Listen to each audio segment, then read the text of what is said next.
The beep test is a running test used to estimate an athlete's aerobic capacity.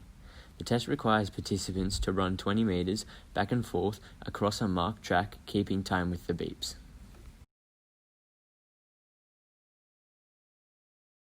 The benefits of the beep test are: it can be tested in large groups, the test continues to maximum effort, and it is very inexpensive.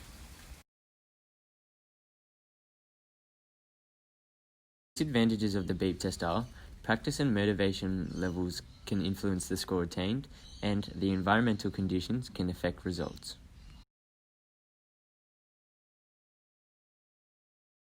The muscle groups that are used in the beep test are the quadriceps, hamstrings, and gluteal muscles.